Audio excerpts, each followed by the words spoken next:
Hi everyone, I'm Jimaku Brimstone. Welcome to the review of The Adversary, the debut record by the band Dire This Murder. Today we're celebrating the 15th anniversary of the record, so I decided to go back and see if it still holds up or not. I've already reviewed half of their discography, so go check out my reviews of Hate, Holy War, Dear Desolation, Infinite Death.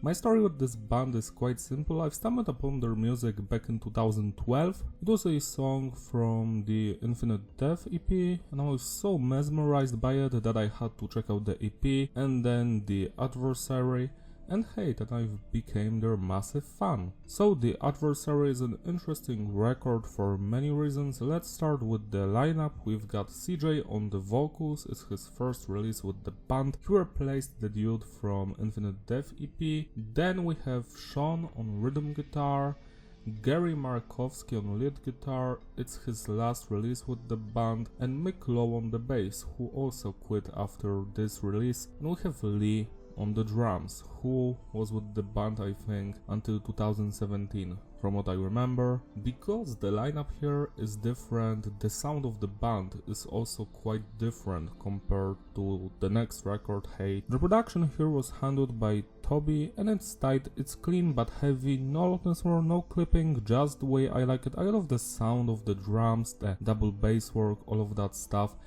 The guitars, the vocals, they're mixed perfectly. I love the bass drops here and there on almost every song, are also quite fun. Message is diverse. This record is different compared to the previous EP, which was mostly against women, angry sounding lyrics. Here they're more anti-religious, they're basically about spawns of Satan or whatever, murderers, all of that stuff, carnage, chaos, killing other people, all of that stuff. No hatred towards women on this record or the next ones. From what I remember, Gary Markowski wrote most of the lyrics here, so kudos to him. Now let's move on to the structure. It's between basic and technical. So Requiem, the instrumental song, it has a standard basic structure of the same melody playing for over 2 minutes, and they add on top of that some guitar solos and lead guitar work, like do all of that stuff. The other tracks are much more advanced, usually only 1 to 2 segments repeat in each song. Everything else just occurs once, so we have like at least 1 guitar solo and 1 breakdown on every song. Mostly we have 2 or 3, and none of them are the same. They do not repeat the same melodies or rhythms. The verses are also quite different from each other, and that's quite interesting. It makes the entire thing sound more technical and mature compared to the previous release and all of the next ones combined, which are more simplified, I would say. When it comes to the music genre, this is like a mix of death metal and deathcore. It creates that distinct technical deathcore sound. It's like 60-70% death metal with lots of breakdowns in every song. It's the most death metal sounding release from this band, and I do enjoy it. Because of it, it becomes unique, because no other Dire This Murder release sounds like this one. Now let's talk about the performance of each band member here. Let's start with Lee, the drummer. The drumming is top-notch here. The double bass work is fantastic. I love it. I love the groove, the style, the precision of his playing, the snare, how he hits it.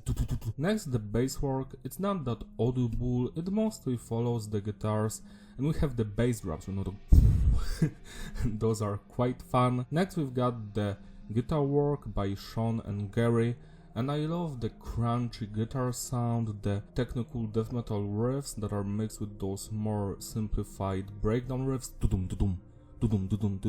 and also the fantastic guitar solos. I am not sure who's responsible for them, who wrote the majority of those guitar solos, but they are very distinct sounding.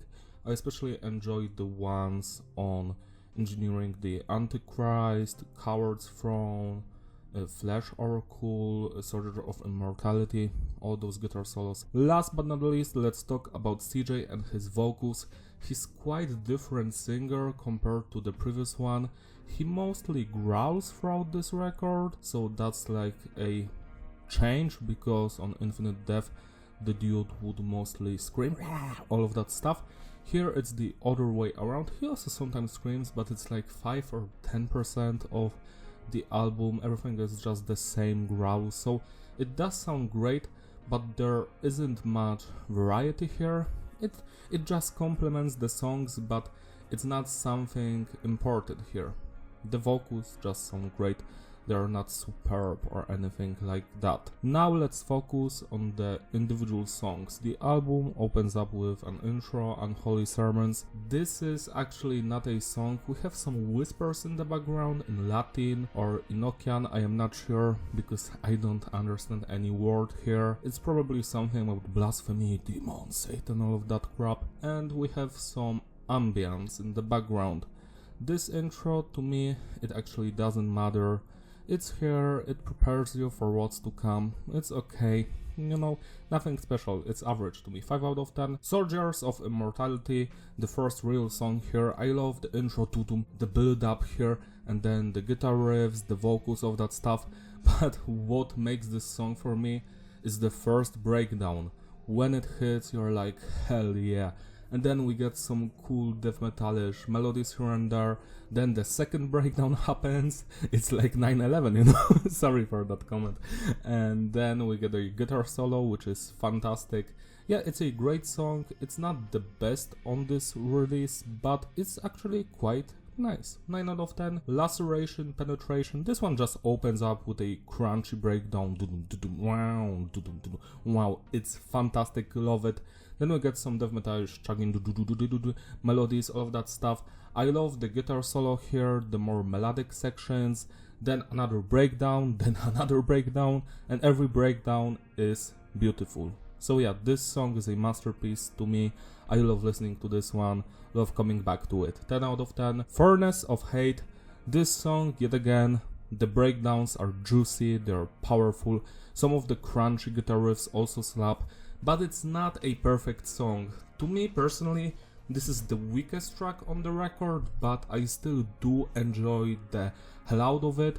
I never skip this one because of the breakdowns and some of the death metalish, you know, fast passages, all of that stuff. 9 out of 10. Flash Oracle. This song, I remember watching an anime music video of this track. There's that dude, how is he called? Admentus or something like that? He was doing anime music videos of death metal and deathcore songs, and I loved the work he has done with this track. It's one of the reasons I've heard this song a lot of times, because I'm just rewatching that anime music video. It was years ago, I don't even remember, like 8-10 years ago. Flash Oracle goes hard. It's more death metalish in the first part of the song, you know, the first half.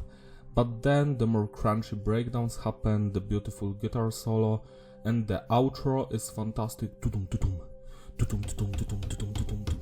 That build up to the final breakdown. Yeah, the second part of the song is way better than the first one, but the first one also slaps.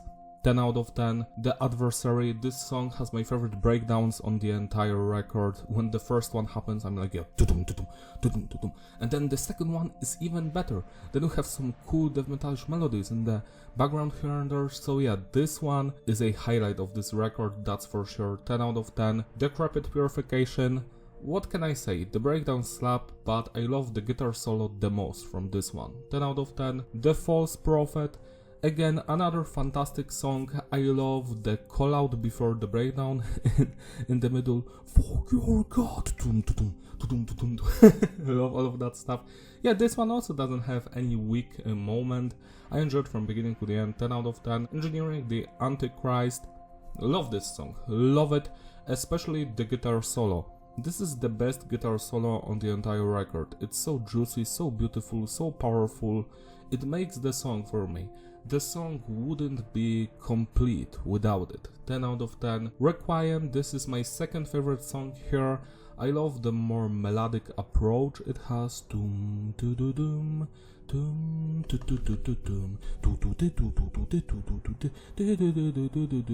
Yeah, this one just sounds so majestic, powerful, but also positive, which is weird, but somehow it works on this record. So yeah, Requiem, fantastic track. I wish they would play it live. When I saw them live back in 2020, when they were still with CJ, they've only played songs from Hate, Holy War, Dear Desolation, Human Target, nothing from The Adversary or Infinite Death, which was kinda sad to me, but at the same time, I get it, these aren't that popular, The Adversary is not popular, which is kinda sad, but what can we do? Requiem, on the other hand, is 11 out of 10. Coward's Throne, the last song on the record, wow, this is one of the best Dire This Murder songs. I feel like it might be actually in my top 3 songs, right up there with They Will Know Another. Yeah, Coward's Throne, so great. The guitar solos, each single one of them so beautiful. Doom, doo doo doom, doo doo doo doom, doo doo doom. The crunchy death metal riffs here.